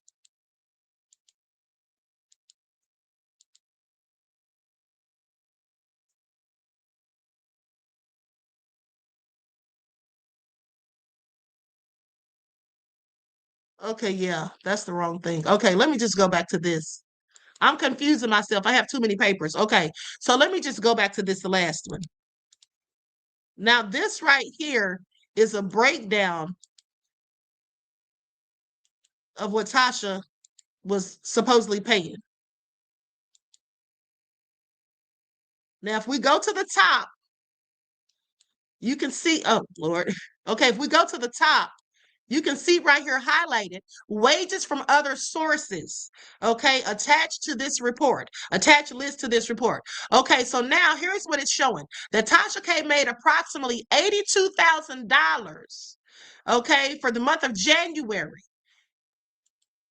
All right, that's what's highlighted up here at the top. Now, for the month of February, she made 76,000 plus, and then for March, she made 76,000 plus. Altogether for the year, 234,000. Okay, wages from other sources. Now, with that all being said, then when we go down here,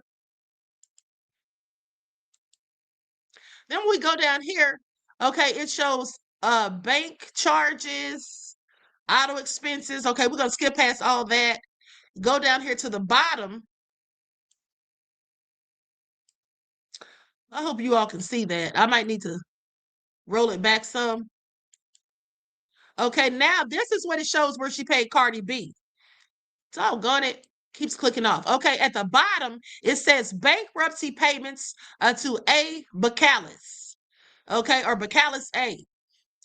So that's Cardi B. So it says $17,739 for January. Okay, now mind you, it says she made $82,000 in January, and then she paid Cardi B $17,000. Okay, and then in February she made $76,000, paid Cardi B It looks like 15,236. Then March, she made 76,000 plus and paid Cardi like 18,000. Altogether, the total is like 51,000 plus. Okay, so that's a breakdown of what she was paying Cardi B. Now, she's making a lot of money. Please pay attention. $80,000 per month. That's a whole lot of money. Now, the fact that she's making that kind of money, but still Cardi is allowing her to make monthly payments, okay, I don't think she could have asked for a better deal. I don't think she could have asked for a better deal. Okay, now let's go to this next document. We're almost done, just about 3 more documents to go.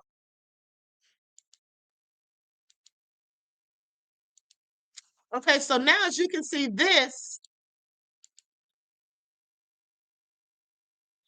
is showing like her total receipts, okay, of what she made April. Because remember, she's averaging, Tasha K, she made some projections of what she expected to make and whatnot.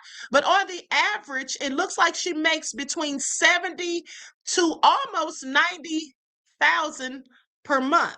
Because right here, she made 73 for April. I've already told you what she made January through May. Okay, so she reports quarterly. So then here in April, she made 73,000 plus, May 87,000 plus, almost 90,000, then June 80,000 plus, and then total 242,000. Okay. And then for the rest of the projections or the rest of the months, July, August, September, on down to December, she made about the same. Well, for July, it looks like she made less. She made 27,000, August 31,000, then September 21,000. The total went from 242,000 to 79,000. Do y'all see this? Do y'all see this? For these 3 months, July, August, and September, she made way less. Okay, almost 3 times less than what she made previously, from 242 to 79. But then it goes to October, November, December, and then she basically made the same money that she made in the total of the previous quarter in the first month, which is October. She made 79,000 October, 90,000 November, and 90,000 in December, for a total of 260,000. Okay, now with that all being said, let's go to the last document, because here's what it's looking like. Likes up, everyone, please like and share. Thank you in advance.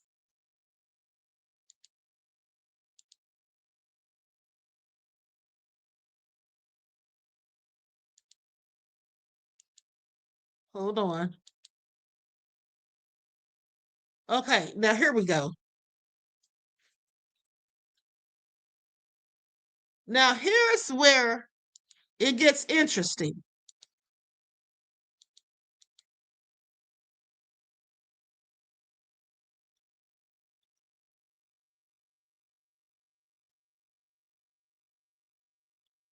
Now look at this. This is the business expense breakdown. Hold on. Okay, this is the business expense breakdown.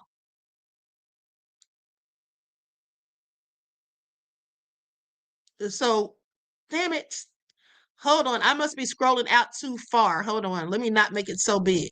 Okay, now I want you all to pay attention to this, because here's where it gets tricky. Because here's the discrepancy.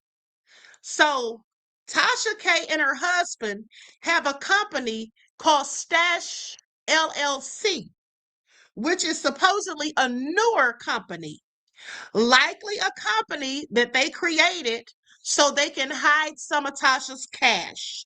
Okay, please pay attention, because another thing that I noticed as I went through all of this paperwork was the fact that Tasha is listed on her husband's businesses. Okay, mind you, these amounts that I'm showing you are from Tasha K's businesses. Okay, this is what Tasha K is making. Now, with her husband's businesses, Tasha K is listed as an employee. Okay, not as an owner of the business, but as an employee. So like she's getting paid monthly for her work for those businesses, which isn't a lot. But here's what's interesting, because when you look at this breakdown right here, it shows advertising. These are business expenses. Now I want you all to pay attention to where she's hiding the money. So these are supposedly business expenses. So we have advertising for January, $564, for February, $517, for March, $182. Okay, then we go down contract labor.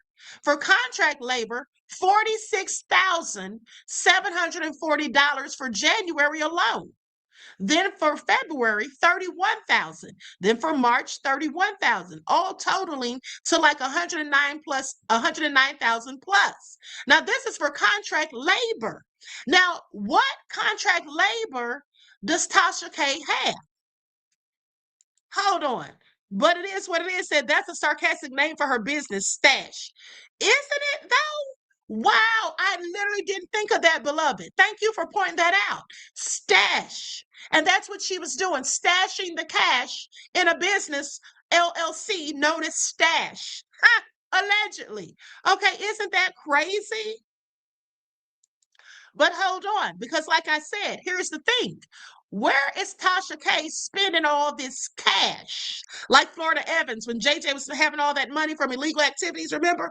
Okay, so contract labor, what kind of contract labor does she have with Tasha K Live, with her YouTube, her Facebook, her Instagram, her Twitter, or X account, with any of the stuff, her comedy, because all of that's supposed to be included. Now, but so what is this contract labor that totals out to $109,000?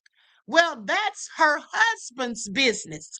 Her husband's business would have contract labor. So with that all being said, here's the problem though. If her husband's business is the one that has contract labor and Tasha isn't listed on his businesses as an owner, but more as an employee, then why does the paperwork show, please pay attention, that in fact, the expenses for her husband's business for contract labor is coming out of Tasha K's finances? Why would that be the case? Why would that be the case?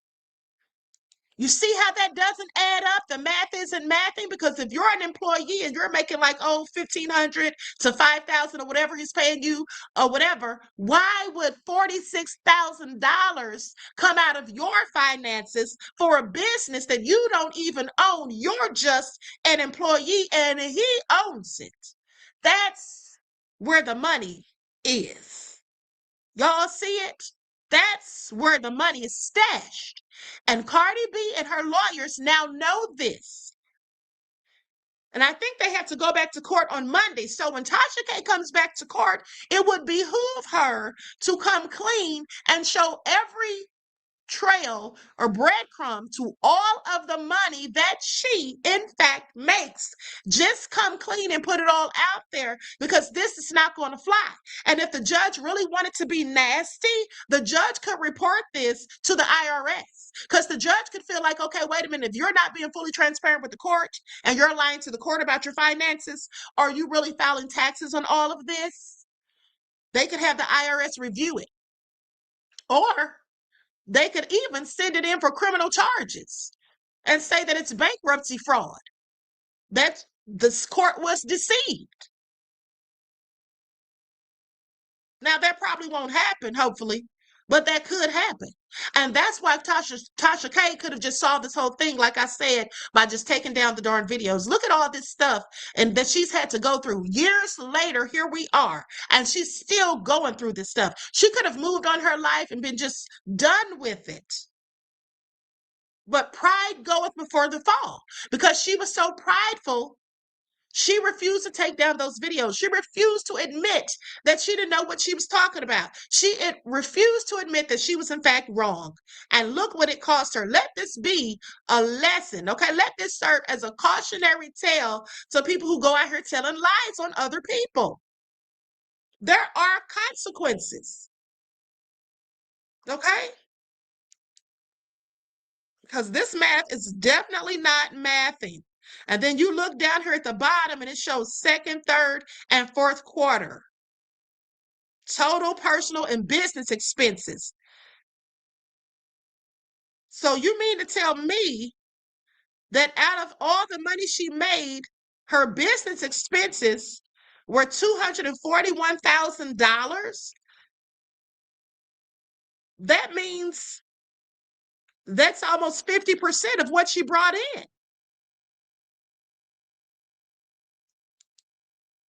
Okay? Ha! Deidre said cooking the books. Clearly, beloved. Okay? Honey, when I tell you, so that's the thing. So I want y'all to pay attention, because remember when Tasha K said so proudly, she said, I'm just going to keep it real with y'all. I ain't got it. Y'all remember when she said that? She said she didn't have it. Okay? Tasha K said she didn't have it. Now I want y'all to pay attention, because here go her bank statements. Here's her bank statement. Now look at this.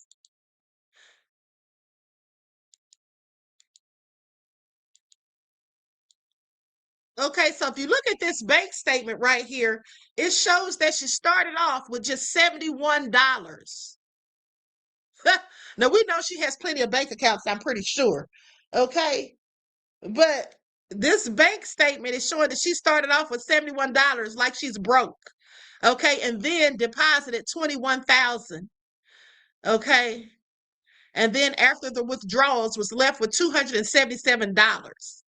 $18,000 in withdrawals, electronic withdrawals.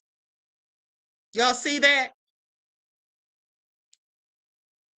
And here's what she was making from Stash Media work payment or payroll. So she made like $5,000 from Stash. That's what she was being paid from Stash.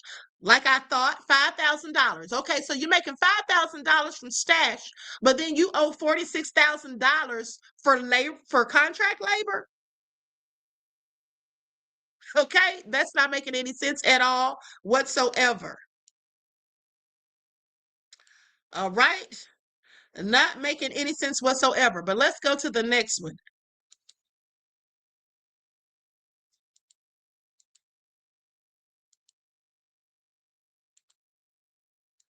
Likes up, everyone. Please don't forget to like and share. Thank you in advance. Okay, here's the last page we're going to go over. Then I'm about to be out of here. Now, look at this. Look at this. Now, these are more payments from Stash, where she stashed the cash.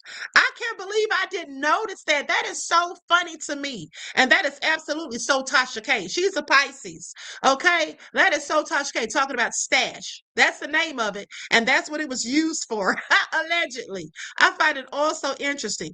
Okay, so here at the bottom it says Stash Media work payroll. Okay, we have a total balance of $7,235. Okay, there's a $5,500 payment.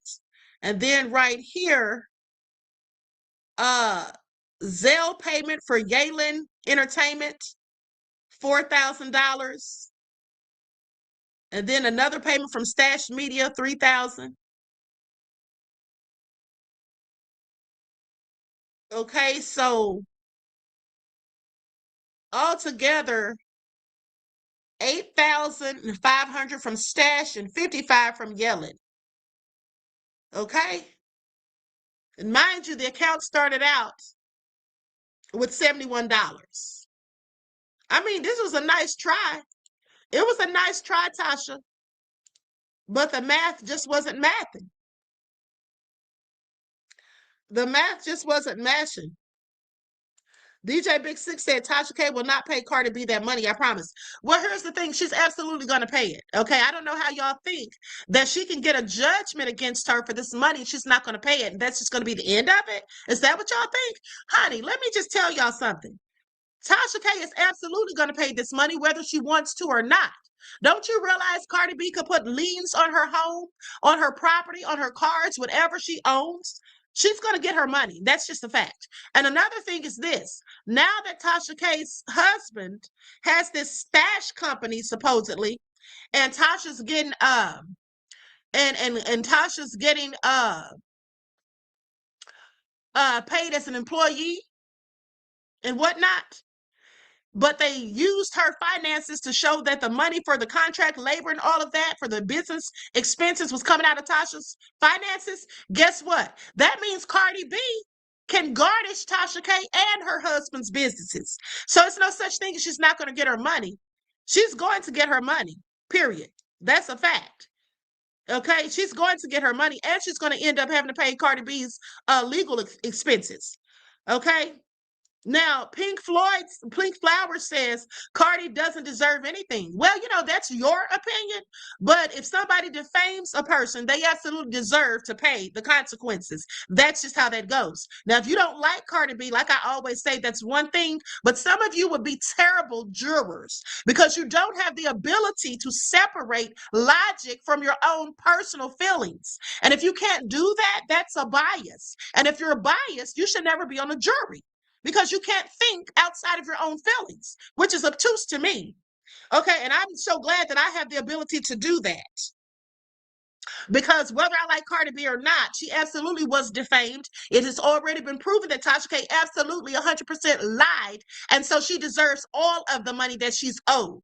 That's how that goes. And it would go for anyone else who is in the same or similar circumstance, as far as I'm concerned. Okay, if you win a judgment and someone lied on you or lied about you, you absolutely deserve it and you're entitled to it. Now, for the naysayers who just don't like Cardi B, like I said, you're just not emotionally intelligent. That's what that comes from.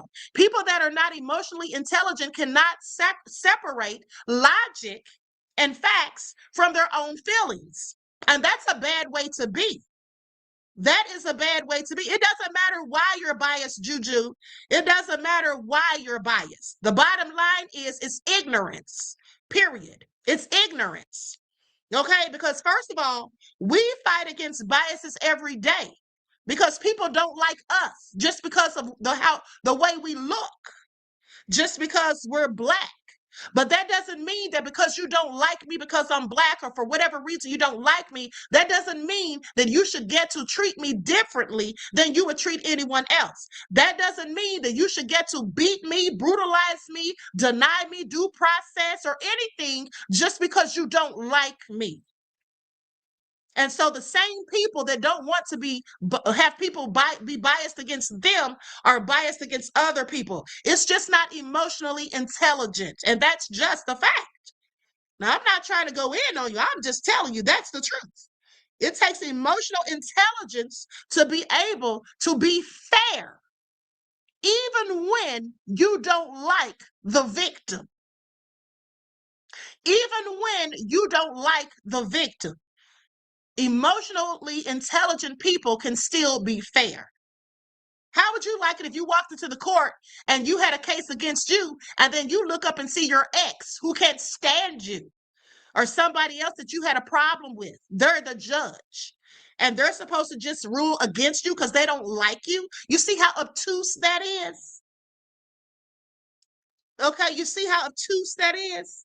And so at the end of the day, like I said, I'm always going to be on the side of right because that's the side to be on. I'm not going to do something or go against somebody just because I don't like them and just be in the wrong. At the end of the day, it is what it is. Now, I'm not caping for Cardi B. I'm just caping for the facts. And that's just what I do. And that's just who I am, because you all also know that many people got upset with me when I was doing the Diddy case, when I was in New York, because I was not going to lie on Diddy. I was not going to paint a narrative for the prosecution that didn't exist. I told the truth, because whether I liked Diddy or not was not important. The bottom line was justice should be fair and equal. And if you don't have a problem with somebody else being treated unjustly, then don't have a problem if it happens to you or someone you care about. That's all I'm saying. That's right. Fierce for Art says, being ignorant of the law is no excuse to break it. Exactly. Exactly. Now, Pink Flower says civil cases are never 100% correct. Tasha had freedom of speech, but just because the jury went one direction doesn't mean it's for certain. What does emotion have to do with it if you do really understand? You don't understand, Pink Flower, and that's the problem.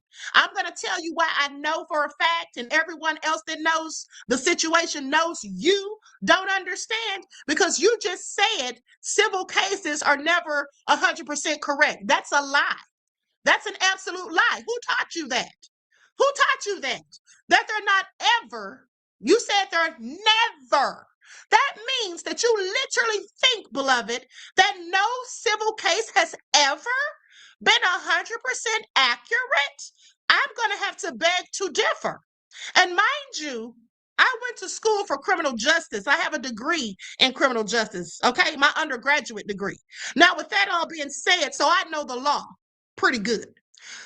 Here's the problem with your assessment. You said Tasha K has the freedom of speech, but just because the jury went one direction doesn't mean it's for certain.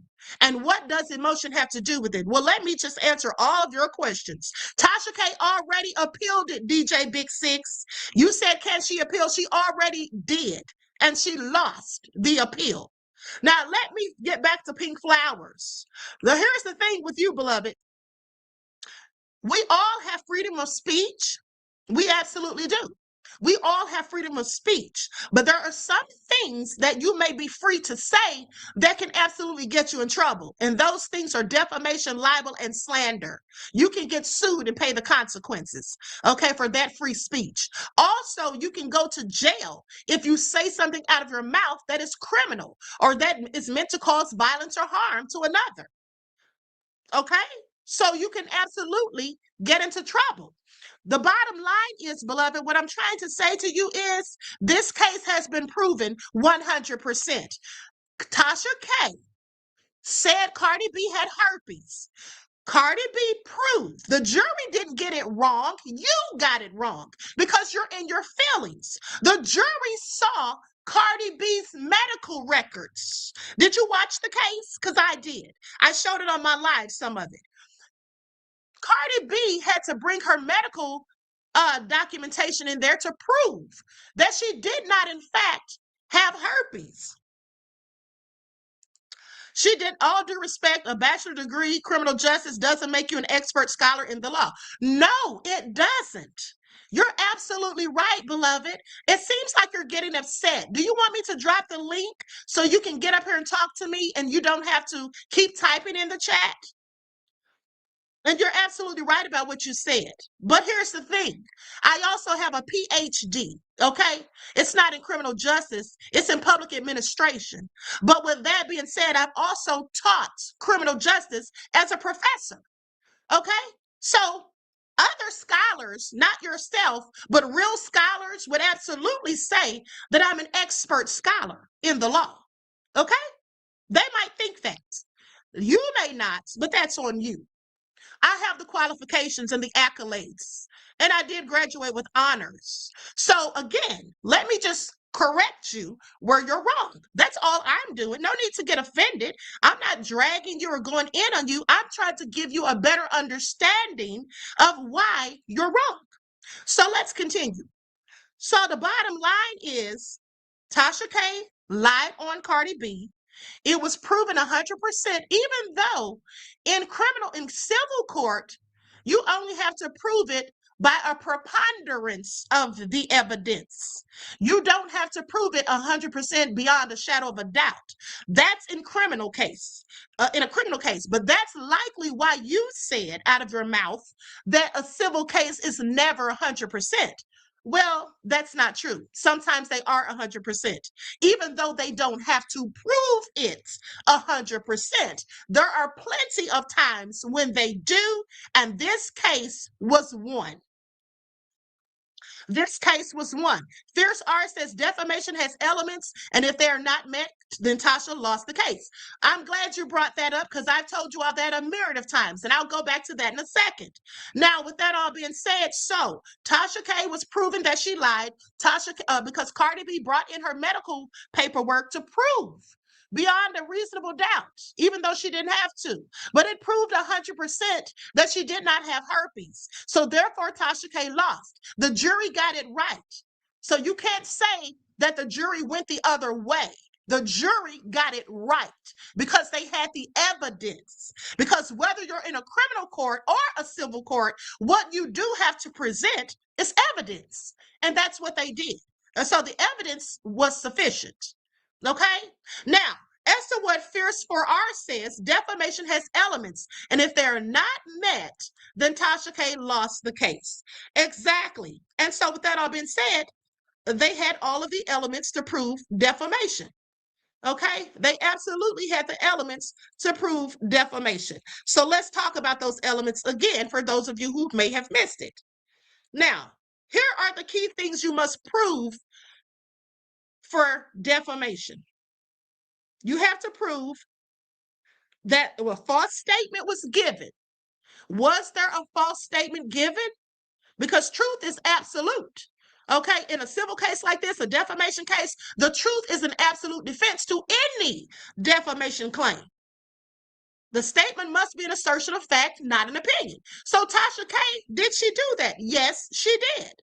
Yes, she absolutely did. Because when she said that Cardi B had herpes, she didn't say that was her opinion. She didn't say, you know what? I think Cardi B got herpes. I think she has herpes, allegedly. In my opinion, she has herpes. I can't substantiate it, but I think she has it. That's not what she said. She said out of her mouth that Cardi B had herpes. And I'm going to tell y'all something. That's when I had first started watching Tasha K in 2018. And as soon as she said it, I knew she was going to get sued. I knew she was going to get sued because I said she had that girl star on her show. That girl lied and told her Cardi B had herpes, and then she took it and ran with it. Okay? She took it and ran with it, and Tasha K was not going to back down. Okay? And so with that all being said, she absolutely has already met the first point. She told a lie. Okay? Now, with that all being said, let's continue. The next point is publication to a third party. If the statement was said out loud, was it communicated to at least one other person other than the plaintiff? Well, yes. She said it to all of her viewers, millions of people that follow her online. She absolutely said it. So now we've satisfied the second. Okay? The next one is fault, amounting to at least negligence. Okay, the defendant must have acted negligently or with actual malice, like they purposely, with willful intent, went ahead and did and said what they said. And they were being reckless and with reckless disregard. Yes, Tasha K absolutely satisfied that. Okay, she absolutely satisfied that. Why? Because she wouldn't take down the videos. When they told her, Tasha, hey, that's not true. Stop saying that about our client. Here's a cease and desist. You need to remove those videos. You need to give a redaction, or you need to recant your statements and take down those videos. She wouldn't do it. So now that's willful intent. Now that's malice. That means you intentionally did these things. And the last but not least is why she's paying all this money. Damages, harm to reputation. The statement must cause actual damage to the plaintiff's reputation, such as a loss of work or public ridicule, unless it's considered defamation per se. Well, Tasha K already satisfied that. Why? Because it absolutely damaged Cardi B's reputation. People were clowning her online, saying that she had herpes when she didn't. Okay? Reputational harm is enough to make you have to pay. But even if it caused financial harm, that's even worse. Okay? So the bottom line is Tasha K messed up. Tasha K messed up. And I'm going to tell you another reason she messed up too. Let me tell you another reason she messed up. Because for one, she listened to that girl Star. She listened to that girl Star, and Star told her those lies about Cardi having herpes. And you know, when she said it, I knew she was lying too, because I'm like, did Cardi B tell you that she had herpes? Okay, I don't think so. All right, I don't think so. Now, I'm gonna tell you another thing that messed Tasha K up. Cardi B and her sister, if you all remember, Cardi B and her sister Hennessy, they were on a video, and on the video, Cardi said something. I think Cardi said, what did Cardi say? She said something along the lines of, what did she say? She said, "Dicen tener herpes." I think that's what she said. Dicen tener herpes, which basically means they say I have herpes. Okay, they say I have herpes. That's what she said in the video. But Tasha K thought she obviously thought she said tango herpes, which means I have herpes. And how do I know that's what Tasha K thought? How do I know that's what Tasha K thought? Because that's what Tasha K said. That's why Tasha K was so sure of herself. She said, oh, and I absolutely believe she said this after she got the cease and desist, if I'm not mistaken. But she said something along the lines of that Cardi and her sister were on a video, and Cardi admitted that she had herpes.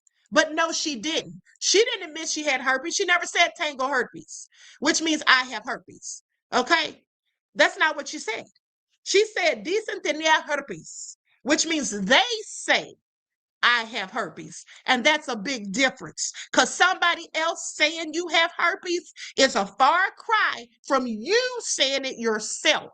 And that's where Tasha K messed up.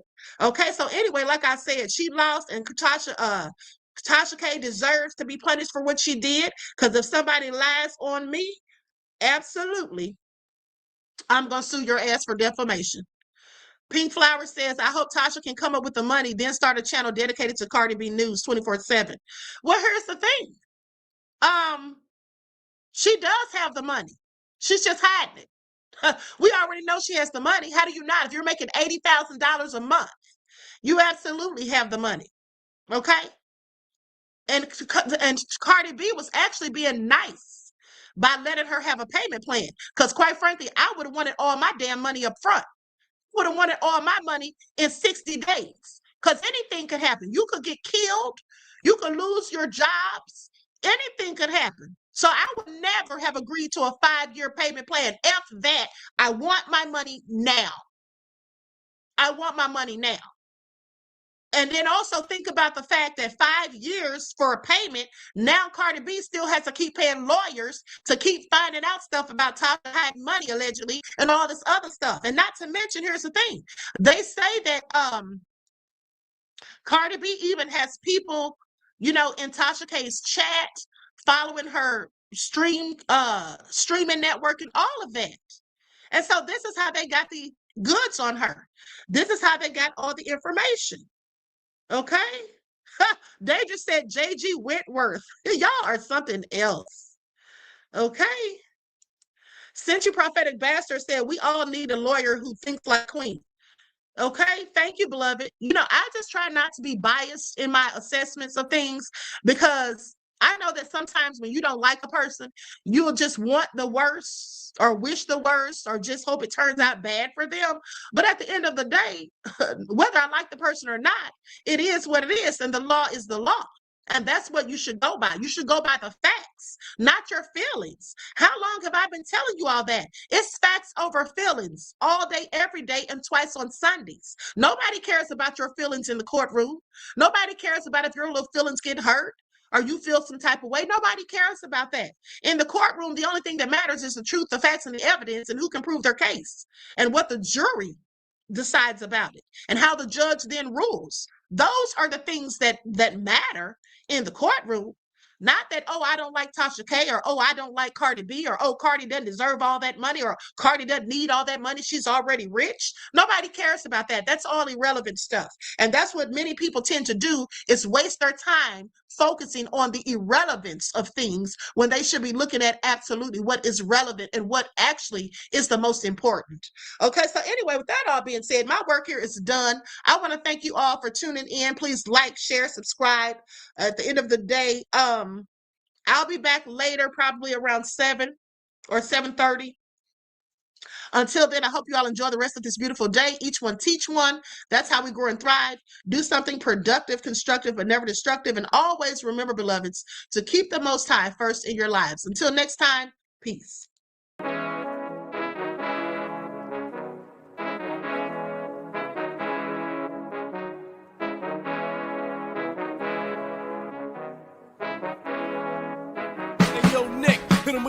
Gold all in my skin, God all in my blood, kings all in my circle. You touch one of mine and you're done. They show no love for the queen. Why you hating on me? Is it cause I'm free and I got Malcolm X in my jeans? I got dreams like King Luther, shed blood like Kunsa. You ain't helping my people, I ain't got nothing to say to ya. I want all the smoke like hookah. Talking reparations, America won't be great until they give us compensation. I'm like, I'm the hottest right now. See a bunch of lames out here trying to jock on my style. They be doing too much. I'm the queen, it's too easy. It's like they all in Popeyes, how they be talking so greasy. I just sit back and laugh while these haters get madder. So nefarious how they don't want my pockets with cheddar. I tell them they can do better. These snakes in the grass can leave a bite on your ass, cause y'all be trusting too fast. I got my foot on the gas, other one on they necks. Dropping receipts on haters, you better show some respect. I'm never facing regrets, we only facing the threats. Running through every challenge like a relay, break no sweat. It's a cold game, so I got that blanket with me. Now that my people awaken, ain't no going to sleep. I do not play by my piece, this time I'm playing for keeps. You talking slick, but when I see you like them ends, we gon' meet. And I got gold all in my skin, God all in my blood, kings all in my circle. You touch one of mine and you done. They show no love for the queen. Why they hating on me? Is it cause I'm free and I got Malcolm X in my jeans and I got gold all in my skin, God all in my blood, kings all in my circle. You touch one of mine and you done. They show no love for the